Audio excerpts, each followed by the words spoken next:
Welcome everybody. This is Hugh Massie, the CEO and founder of DNA Behaviour International. And today I'm delighted to be doing another Identity EQ interview, and I have Deborah de Jong from Sydney, Australia with me. And I've known Deborah for the last 19 years, nearly since the start of my journey in human behaviour. And Deborah is very well known in the design world. She's been on television with TV shows, run multi-million-dollar companies. She's got a consulting business, both general business consulting, facilitation, and also design. But all of those 19 years, she's been extremely passionate about how human behavior and design, particularly interior design, connect. So, Deborah, welcome again. And why don't you, just to get this started, tell us a little bit about your life and career journey and how you've got to this place where you're at today, being a leader of the interior design world, utilising human behaviour. Thank you, Hugh. Lovely to see you again, and trust that you're well and staying safe in the States. Yes, look, it's been an interesting journey. I started out my career as a 20-year-old as cabin crew for Qantas, for all things. I had this passion for travel, and the best way I could do that and see as many countries in the world as possible was to become a flight attendant for Qantas. So I was travelling for 10 years around the planet, and while doing so saw quite a lot that we didn't necessarily have within Australia from a furniture perspective and interior design perspective. My father was in the design business as well, so had a bit of a passion. I was always the child that had unusual books, covered in wallpaper, and had an interest in colour and movement back from an early age. And so my passion continued from there. But while travelling, I saw quite a lot internationally that we didn't have in the Australian market. So my husband at the time and I started a furniture company with $5,000 in a dream and built that to a multi-million-dollar company called, in Australia, Fantastic Furniture. And of course, it was fascinating to see what pieces sold within this furniture company. Cobalt blue, I think, is still one of the best-selling colours in a lounge suite, which doesn't make any sense to what's in our current market. However, the attraction that people have to colour psychology is prevalent. So out of Fantastic Furniture and Travel came another television show with Channel 9 in Australia. So I did a lifestyle show in prime time for 7 years at Channel 9, doing what you would term as like a trading spaces or a renovation revamp show. Move Back the Bus, I think you have something along those lines there. So I did have an interest in interior design, was an interior designing, but also undertook the interest of human behavioural analytics and design and how that came into play. For example, if we look at colour psychology, surrounding yourself with colour will change the way that you feel. So, for example, red, by way of illustration, it's digested through the iris, it affects your hypothalamus and changes your mood or how you feel. So red will make you hungry, angry, irritable, attract flies and want sex. So it's not a particularly good colour to put in a corporate boardroom. You know, you want something that is calming and soothing and blue and even-natured. And similarly, even though colour psychology affects how you feel an environment, your temperament requires to work in a certain environment also. So, for example, a lifestyle person will want to have lots of colour and movement around them and texture. They need to have passionate inspiration, things to be motivated by. A goal setter, by way of contrary illustration, will want statement pieces in very placid colours. They want things to be in order, and they want to control the circumstance themselves. They don't want the circumstance to control them. That would be you. That's me. That's me to a T. You got it. So putting you in a colourful room, you'd feel terribly uncomfortable. You wouldn't like it. You actually would rather take the reins yourself. So give me order. Give it, I'm happy to have statement pieces and strong pieces in the space, but don't give me fluff. I don't want texture. I don't want colour. I don't want movement. I want to take the reins. So I'm all the movement there needs to be. So in understanding temperaments, and if I go into more detail there, I'm thinking of the other two temperaments as lifestyle. Stability and information. Stability. Okay, so information, it's all about the detail. Information, they want storage. There's a place for everything and everything is in its place. They have to have storage. They don't want things out of order. They can't actually function. If they came to a desk that was messy, they can't function. They can't use their creative or right brain or their analytical left brain until there's order at their desk. Other people can work in absolute chaos. And this is relevant given that we're working from home at the moment, a lot of us in our virtual environments. We have to create an environment where we function to capacity. The other one is stability. It's all about being easygoing. If you put them in a high-powered environment, such as your backdrop, they're going to feel uncomfortable and intimidated. They need a very calming environment. So understanding temperament and yourself and how to get the best from yourself allows you to harness strengths and strengthen weaknesses based on your environment. So circumstantially, colour psychology comes into play, but your own temperament comes into play. And where I come into it from a client perspective, I need to understand them in order to create an environment that works for them. What do they want to achieve from their own environment? Is it a home? Is it an office? Is it a business? How do they want to project to the rest of the world? And only in finding their disposition and what lights their candle can I create a space that works for them. Does that make sense? No, it makes a lot of sense. And with communication DNA and business DNA, always been advocates of if you want to make your customers feel comfortable and your employees feel comfortable, having 4 different styles of room. In the office, in our office, we have 4 different styles. We have a boardroom, Fantastic. probably a little bit like what you see behind me, except it's blue, which is the goal-setting, more formal person. We have a library type room for the information people. Fantastic. We have a room with that's orange, that is a lot more bubbly. It's got a sofa in there, and then we've got the stability room again. It's got a sofa, a couch in there, very comfortable coffee table, and depending on who comes in, that's the experience they get. Wonderful. So I've sort of learned some of that intuitively, but also, Deborah, from you over the years as well, that it's very important to connect people, I think, to the environment. For me, it's not a natural thing to think of, but it's very important, and it's very engaging for the staff and for the customers or your clients. They notice. Absolutely. I mean, the thing that we are talking in which is on the forefront or the front burner at the moment, given the COVID season, is the importance of biophilia and biomimicry, which is, I've put a grass back slot behind your backdrop, because connecting with nature is really important for us at this time. Biomimicry is basically, we draw our inspiration and our designs from nature. So it might be reproducing natural elements or sustainability or organic elements or organic colours into our environment, because it creates a little bit more of a harmonious relaxedness about us. And at the end of the day, it's all about us feel better about ourselves and more productive in our environments, and bringing out the very best of either ourselves and or our clients. Illustratively, I'm meeting with a high-profile chef today within Sydney. There's a new restaurant going into Double Bay, of all areas. And what will transpire is, from a design perspective, we need to sell to him how it's going to be the best restaurant within Australia. It will be the landmark place people want to come and see, that it will appeal to all of those demographics. But it's also got to appeal to him as a person. So it's all about statement pieces. He's high profile. So if he's in the media, he wants to reflect that, yes, I've built a successful business. Yes, I've built a successful following. But I want my patrons to come and attend going, this is that chef's restaurant. So it's an interesting understanding of temperament based on making people feel more comfortable, really. So will his restaurant be singular in style as far as the statement pieces, or will he have sort of multi-experiences through the restaurant? Look, in that particular instance, it will be layered. So there will be, there's certainly somewhere where all of those temperaments can go. And I guess the interesting thing is when you see people move into a space where they find themselves hovering to. There was a study in the 50s, and what we're attracted to also from a colour psychology perspective, they did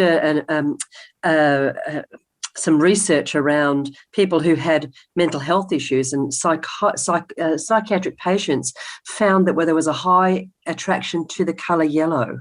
So it's interesting, and whether there's something within the brain, I don't actually know what the logic was behind the same, but we as human beings are automatically attracted to specific things. So if we walk into a restaurant, you, Hugh, might be looking for the largest table, or you might be looking for the quietest table. So there's going to be spaces within somewhere that we specify that's going to be relevant for every demographic. For me, I'm an outgoing extrovert, so I love people, enjoy the playfulness, but then I need my 12 hours of downtime. I don't want to see a soul. I don't want music on. I don't want television on. I understand that about myself. So going to a space that you're designing, you need to create a space that's relevant for all of those temperaments or demographics. But if we tap better, at the same time, this guy as the chef, he's a big statement person. He wants to create that experience, but he's also got to bring people along with him. He's got to realize that somebody, a big time business person, whether they're male or female, might bring their partner along who's the opposite, and they can't feel uncomfortable in there. Absolutely. But as you do this, Deborah, I imagine really, in a way, you're doing a lot more than colours. This is marketing. Most definitely. In how that guy as a chef markets his business, how he brings his team along to fit inside that, and then the customers. Really, you're facilitating his marketing to a large degree, or you've got to align to it. Well, yes, and it's multi-layered with the marketing. It comes down to the television commercial or the radio commercial and what colours we're using in that space and how it's projected from that space from a temperament perspective. Who's doing the selling? I have another event coming up, which is a launch shortly within a company that I'm working with, and the temperament that we need from an MC is bubbly, gregarious, outgoing, can work a crowd, can stand and bring the crowd in. And so, it's multi-layered. With a particular launch of the restaurant, you need somebody who's going to be presenting and bring the tribe along with them.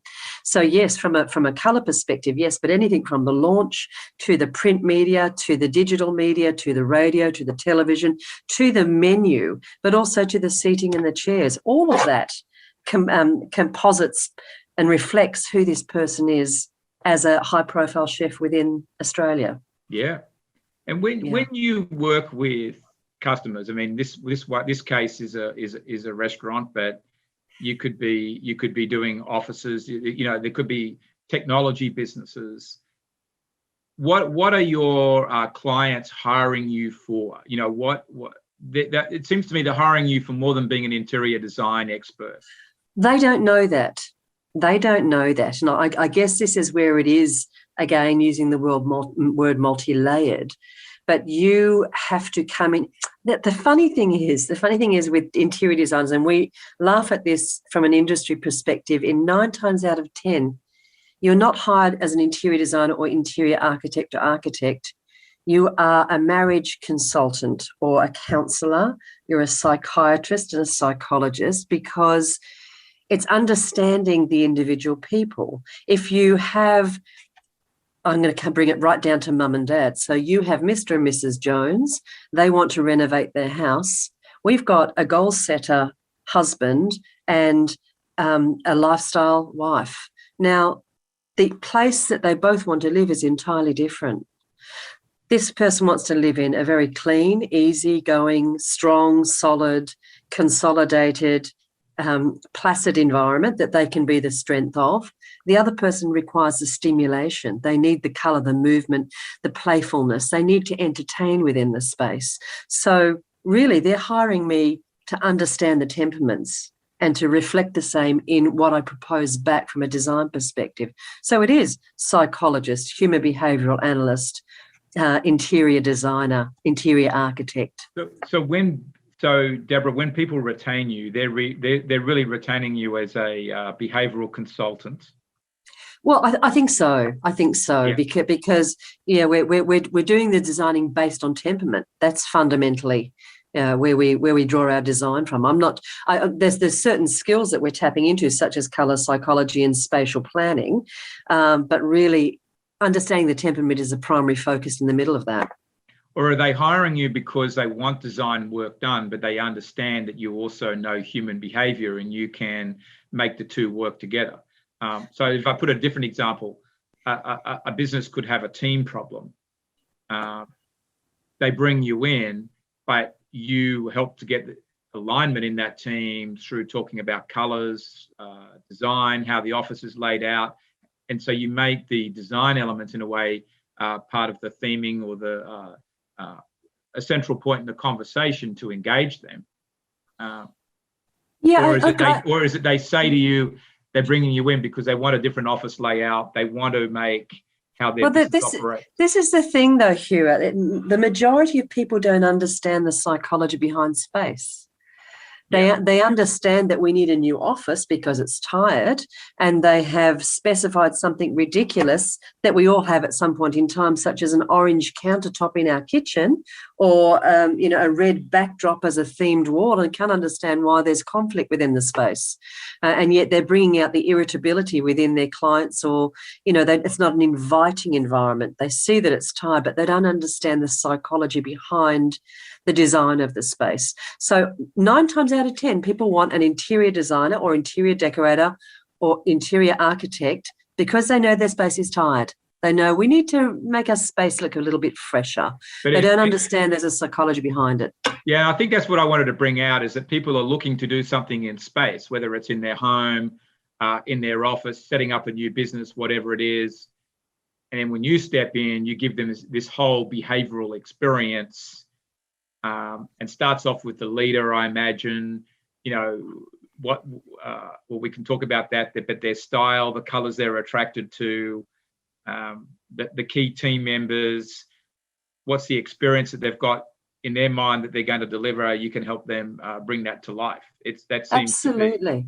Yeah. Absolutely. And branding. I mean, we have a learning and development person that I work with, and from their perspective, they're very careful with what colours they put on font from a learning perspective, because they're going to digest and analyse a pale blue font, but you never put a yellow font with a pale blue backdrop. So it's in understanding how to learn, how to develop, how to grow based on my 2 skill sets, which is understanding temperament and human behavioural analytics, communication DNA, which is also being able to draw out their information, but then also selling them back on that information based on their temperament.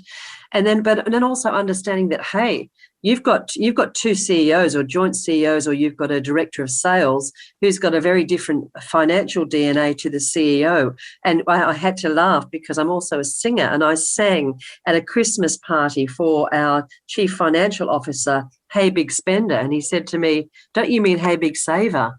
And I thought, yes, that's exactly right. You are the big saver. So I would sell a design differently to our Hey Big Saver chief financial officer, differently than I would our director of sales. So from a temperament perspective, our chief financial officer wants to tighten that belt and keep it under control, and a coat of paint will be just fine.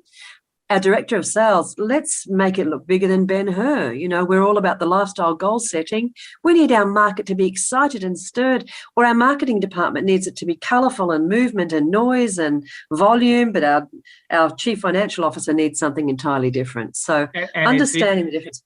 Isn't it interesting how, understanding the money behaviours as well plays into this?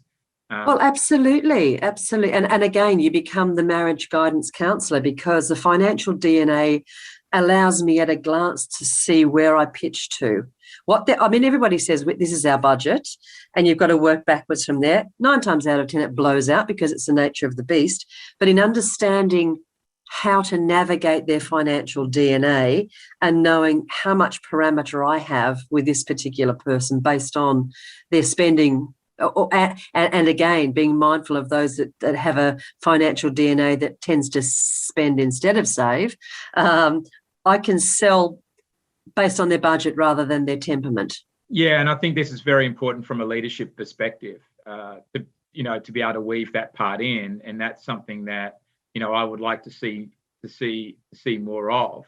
So if we just go a little bit into your business DNA, you completed business DNA quite a lot of years ago. I think it was probably under our prior version and now the current version. But what was your reaction to it, Deborah? What were you thinking then about it for you and how you could use it? Well, look, let's just do the bride stripped bare for a second. I think when I originally did do my DNA behaviour, I had no idea who I was as a person. Yesterday, I'll just fast forward, I had a whiteboard session with a friend of mine, David Trennis, who does mud mapping to just consolidate all your thinking onto pages and then pair it back to something else. And the question he asked me was this: Deborah, what are your assets? Now, I'm not talking house and car, but what are your assets as a person? And I was able to rattle off to him, I'm fast-paced, I'm results-focused, I'm confident, I'm capable, I don't mind being the centre of attention at times. I rattled off a list of about 40 things, and he said, wow. He said, I actually ran out of page. And he said, that's an unusual trait. And I said, no, it's actually not. I understand who I am. And DNA behaviour, either the prior program and or the one we're using now, has given me the ability to understand myself. And in understanding myself, I'm able to play to my strengths. I know my weaknesses as well, and there's plenty.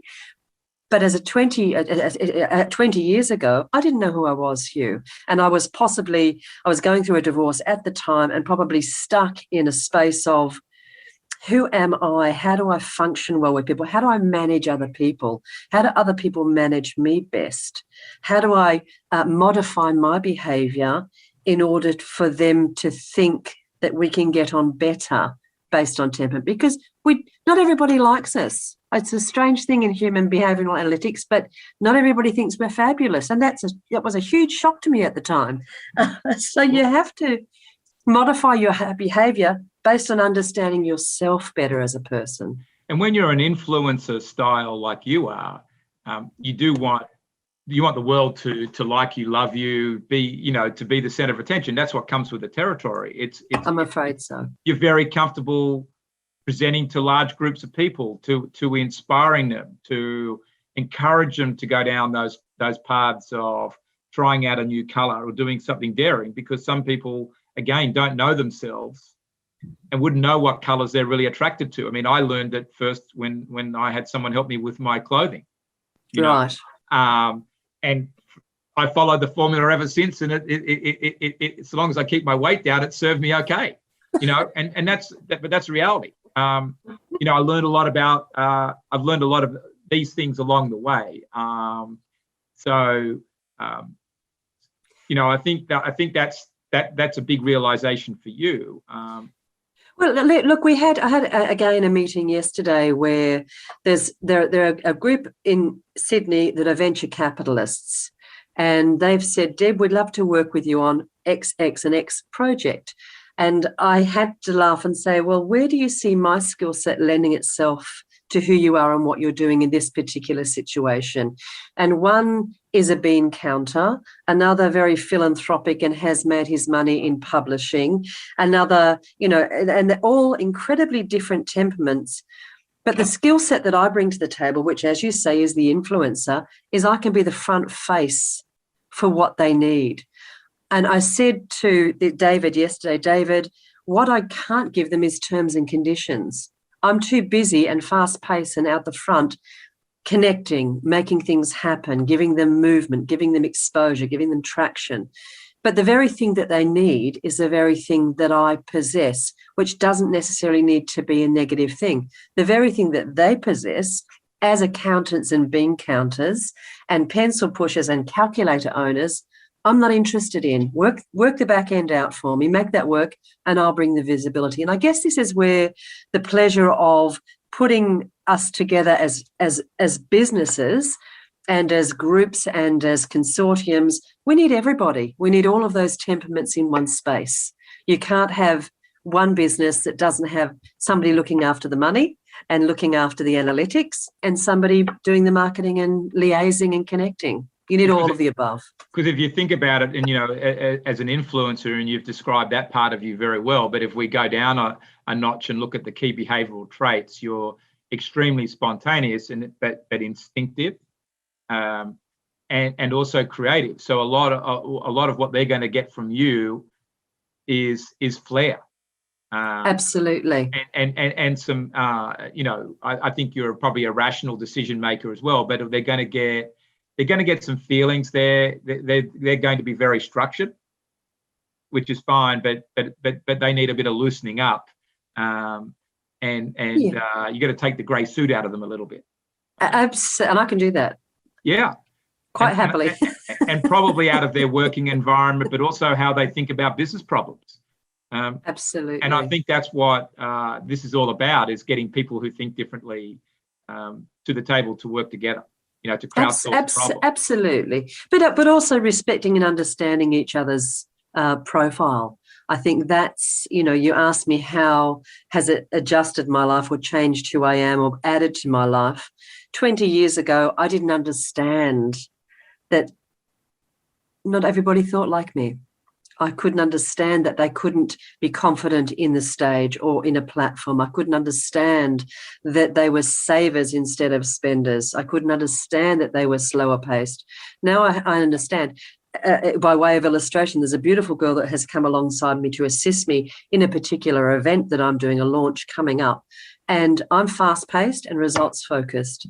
She is slower paced and relationship focused. And the contrast between the two of us, I'm clapping my hands saying, come on, let's go. And she's going, well, let's just let me pat your arm and make a cup of tea and talk about it first. And are you okay? Let's have a hug. And we're driving each other to distraction because the conflict of temperament doesn't allow us to both be on the same page. My slowing down and understanding who she is and allowing her to revel in her temperament and using her strengths, and her understanding who I am, it's not a conflict within us as people, just a conflict in how we operate. But yes, we need all of the above in our working, in our daily life, and in our business life. But I think also, just to wrap up on this part, Deborah, I think what it sounds like as well is you could walk into a business without doing any financial analysis and probably spot the problem from your intuition, creativity, just getting a sense of what's going on in there. Whereas the bean counters, as you call it, and I could be accused of being one of those on my day as well, being a former accountant, would be sitting there analysing all the numbers, whereas you can walk in there and get the feeling for the place. Yeah, absolutely. And I think that's where we have to give thanks that we do think differently. We don't all see it the same way, and that we have the somebody underpinning the creativity, because if I walked into a business, I'd give them 10 solutions that they have to implement yesterday. And that's not always going to happen financially or from a speed perspective. So, it's navigating all of the above successfully. And so if we took this and said, what's your identity? Where's the area that you're going to have the biggest impact going forward? Where you would like to have your biggest impact. What would you say that is? Look, I can't say it's a specific industry because I have my finger as an influencer in a lot of pies. And I guess the fundamental thing that came back down from yesterday's data dump was that I am an influencer. So the greatest influence that I will have is in influencing whatever realm that might be. If it's an interior design or architecture, whether it's launches or events, whether it's coming alongside a business, I can influence with and for them. I can make their business profitable. I can see at a glance how to make their business aesthetically pleasing. We can create environments that are suitable for business, for residential, for commercial, for catering, for shopping centres, hospitals. Make those work. All of the above. So, that doesn't give you a specific answer. But again, I think this is the nature of the beast with an influencer, that I have to have my finger in a lot of pies to keep myself stimulated.